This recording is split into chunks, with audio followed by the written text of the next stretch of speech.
جی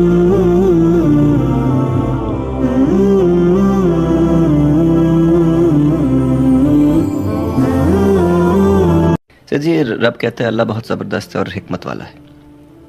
عجیب بات ہے، رب ہمارا کریٹر ہے، ہم اس کی کریشن ہیں، اور میرے کسی کام میں مجھے حکمت نظر نہیں آ رہی اپنے ارد گرد. میں شامل ہوں اس کے اندر. مثلاً ہماری سوچ میں، ہمارے کام میں، ہمارے سٹینڈز میں، ہماری دوستیوں میں، ہماری محبت میں، ہماری ایون نہ دشمنی بری چیز ہے بٹ ہو جاتی ہے کبھی کبھی لوگوں کے سٹینڈ پوائنٹس کی وجہ سے، اس میں ہمیں کہیں حکمت نظر نہیں آتی. میں نے خود یہ دیکھا ہے اور آپ نے بھی یہ آبزرو کیا ہوگا. میرے دوست ہیں، وہ جاتے ہیں، وہ جب ان کو مسلمان ہیں الحمدللہ، اللہ کا بڑا کرم ہے ان پہ شروع سے ہی ہیں، لیکن اب جب وہ دین اسلام کی طرف زیادہ جاتے ہیں، مسجد زیادہ جانے شروع ہوتے ہیں، لیکچر سننا شروع کرتے ہیں، 6 مہینے میں کیا ہوتا ہے کہ وہ ان کی زندگی، اپنی پرسنل لائف جو ہے نا، ان کی بیوی کے ساتھ تعلقات خراب ہو جاتے ہیں. اس کے بعد وہ ہر دوسرے بندے کو کہہ دیتے ہیں کہ جی ان کا ایک اسٹینڈرڈ ہوتا ہے کہ وہ جو اس قابل ہی نہیں ہے کہ ان سے بات کریں، یا تمہیں تو کچھ پتہ ہی نہیں، یا تم لوگ منافق ہو یا کافر ہو، جو بھی وہ کہتے رہتے ہیں، یہ شرک کر رہے ہیں آپ. اس کے علاوہ میں نے کچھ لیڈیز کو بھی دیکھا ہے کہ جب وہ بھی جاتی ہیں اور مین ون ایز اٹ از جو بیلنس ہے وہ نہیں رکھ پاتی ہیں، وہ ٹرانزیشن پیریڈ، ایک لائف سٹائل ہے آپ کا جو آپ نے گزارا ہے، اب آپ کی شادی ہے، بچے، اس کو نہیں جب فگر آؤٹ کر پاتے تو ریجڈ ہو جاتے ہیں. جبکہ رب قرآن میں بڑا کلیئر ہے کہ میں ہم نے دین میں کوئی جبر نہیں رکھا ہے، اور دوسروں پہ بھی جبر کرتے ہیں، وہ اپنے پہ اور وہ ایڈجسٹ نہیں کر پاتے. اس سے بہت ساری ڈیورسز ہو جاتی ہیں، اس سے بہت سارے پرابلمس ہو رہے ہیں. میں خود پرسنلی لوگوں کو جانتا ہوں، آپ بھی جانتے ہوں گے. اس کے بارے میں ضرور کوئی بات کرنا چاہیں گے آپ سے؟ جی ضرور، انشاءاللہ. پہلی بات تو یہ کہ to every action there is an equal but opposite reaction. ہمارا دین کی طرف آنا، اس کا ایک اسپریچول ایلیمنٹ ہے، اس کا ایک سائیکولوجیکل ایلیمنٹ بھی ہے. اس کو اگنور کرنا بہت غلط بات ہے. جی، انسان میں گلٹ فیل ہوتا ہے کہ میں نے کئی سال گناہ گاری میں گزار دی ہے. وہ ایک لیکچر سنتا ہے جہنم کے بارے میں، توبہ کے بارے میں، خدا کی مغفرت کے بارے میں، واپس آنے کے بارے میں، اور پھر وہ دین کی طرف بھاگتا ہوا آتا ہے. میرے ساتھ بھی یہی ہوا تھا، اور جس عمر میں یہ میرے ساتھ ہوا تھا، تو جن لوگوں کی انٹرپریٹیشن مجھے سننے کو ملی، اب میں پیچھے ایک طرف سے تو میں ان کا شکر گزار ہوں کہ کچھ تو ملا، دوسری طرف مجھے اس بات کا اعتراف کرنا پڑے گا کہ وہ کئی معاملوں میں بہت ایکسٹریم تھے.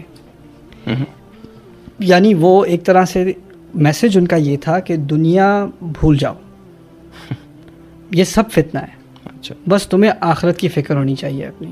اب کرنے کا کام بس یہی ہے، تم نے گناہ بہت کما لیے، اب بس تم ثواب کا کام کرو، دین کا کام کرو. اور پھر آیات کو غلط کوٹ کیا گیا، جیسے انما اموالکم و اولادکم فتنہ، تمہاری اولاد اور تمہارے پیسے تمہارے لیے ایک فتنہ ہے. ان من ازواجکم و اولادکم عدو لکم، سورۃ التغابن، تمہارے بچوں میں سے اور تمہاری بیویوں میں سے تمہارے دشمن ہیں. اب یہ سب کہہ کر بیوی بچے یہ تو دنیا کے کام ہیں، مجھے تو بس خدا سے لو ہے، میں نے اللہ تعالیٰ کا کلام پڑھنا ہے اور دین کا کام کرنا ہے اور دعوت دینی ہے اور مسجد جانا ہے اور عبادتیں کرنی ہیں ایکسیٹرا ایکسیٹرا. اس پروپیگینڈا، اس کو میں پروپیگینڈا ہی کہوں گا، کے تحت کہا یہ گیا کہ میں زیادہ ریلیجس ہو گیا ہوں، میں دین کی طرف، میرا دین سے رجحان ہو گیا.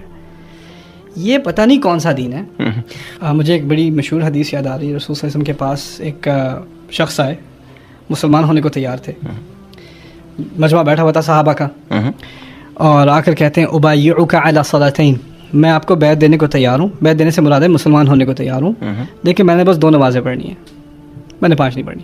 انہوں نے کہا ٹھیک ہے. رسول صلی اللہ علیہ وسلم نے کہا ٹھیک ہے، مسلمان ہوا، چلا گیا. باقی سارے صحابہ کنفیوژن میں، یہ کیا ہوا، کیا اب 2 گئی نمازیں کم ہو گئی ہیں، ہم پر بھی واجب نہیں ہیں کیا؟ رسول صاحب نے کہا کہ جب وہ نماز کا ذائقہ چکھے گا تو خود ہی 5 پڑھنی شروع کر دے گا، اس پر جبر کرنے کی ضرورت نہیں تھی. یہ ہمارا نبی صلی اللہ علیہ وسلم جنہوں نے جب اتنی احادیث ہیں نماز کی اہمیت کے بارے میں، نماز کو چھوڑنے کی سختی کے بارے میں، فلا صدق ولا صلی ولکن کذب وتولی، یعنی سچائی کو سچائی ماننے کی پہلی علامت نماز پڑھنا ہے قرآن میں. جی، اتنی بڑی بات کو انہوں نے اتنا ہلکا بنا دیا. کیوں؟ کیونکہ وہ انسان کی فطرت کو سمجھتے ہیں. اگر اتنی رحمت رسول صلی اللہ علیہ وسلم کو ایک کسی نئے انسان کے ساتھ ہے تو ہمیں اپنی فیملی کے ساتھ نہیں ہے. آپ میں ایک زلزلہ سا آیا، آپ میں ایک تبدیلی آئی ہے، لیکن اس کا مطلب یہ نہیں ہے کہ آپ کے الفاظ کی وجہ سے باقی آپ کی فیملی میں زلزلہ آ جائے گا، کہ ان میں تبدیلی آ جائے گی. اور آپ کا مقصد یہ نہیں ہے کہ اب آپ ان کو یعنی پریچ کرتے رہیں اور خطبے سناتے رہیں اور حدیثیں اور آیات سناتے رہیں جب تک کہ وہ آپ کی طرح نہ ہو جائیں. اگر آپ کو کوئی 1 سال پہلے یہی باتیں کرتا تو آپ کتنی دور بھاگتے. بالکل ٹھیک ہے نا. یا تعالیٰ کی آپ پہ رحمت ہے، مجھے کوئی کرتا تھا، کوئی پریچ کرنے کی کوشش کرتا تھا، میں تو دوسری طرف بھاگتا تھا. مولوی سے زیادہ ڈرونی چیز میں نے کبھی زندگی میں نہیں دیکھی دین کی طرف آنے سے پہلے. وہ تو بعد میں مجھے ڈرنے لگتے ہیں کئی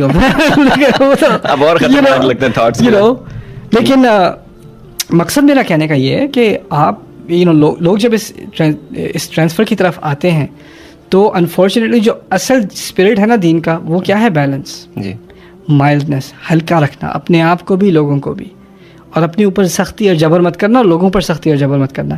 یہ ٹیچنگ جو ہیں پیچھے چلی جاتی ہیں اور لوگ بالکل ہی کچھ زیادہ ہی ایکسٹریم پر آ جاتے ہیں. ابھی ایکسٹریم پر آنے کے بعد دو پاسبلٹیز ہیں. ایک پاسبلٹی یہ ہے کہ آپ بھی ایونچولی برن آؤٹ ہو جاؤ گے اور وہ دین کا بخار اتر جائے گا اور یہ بندہ پہلے سے بھی زیادہ ریلیجس ہو جائے گا اور بھی دور بھاگے گا. یا دوسرا ایکسٹریم یہ ہے کہ یہ اسی طرح رہے گا، اس کو لوگ چھوڑ دیں گے، اس کو لوگ اس کو برداشت نہیں کر سکیں گے، اس کی فیملی جو ہے ٹوٹ جائے گی، وائف برداشت نہیں کر سکے گی یا ہسبینڈ برداشت نہیں کر سکے گا، پیرنٹس دور ہو جائیں گے، اپنے آپ کو یہ الگ کر لے گا، آئسولیٹ کر لے گا اور میزریبل سی زندگی گزارے گا. ٹھیک ہے، بہتر انسان کے لیے. اسی لیے میں اس بات کا اتنا ایڈوکیٹ ہوں. اوور سمپلیفائڈ سی بات لگتی ہے میرے نزدیک. جو فائدہ مجھے قرآن کے مطالعے سے ہوا ہے، سنسیئر قرآن کے مطالعے سے، اور کسی چیز سے نہیں ہوا. کیوں؟ قرآن میں ایک بیلنس ہے. بالکل.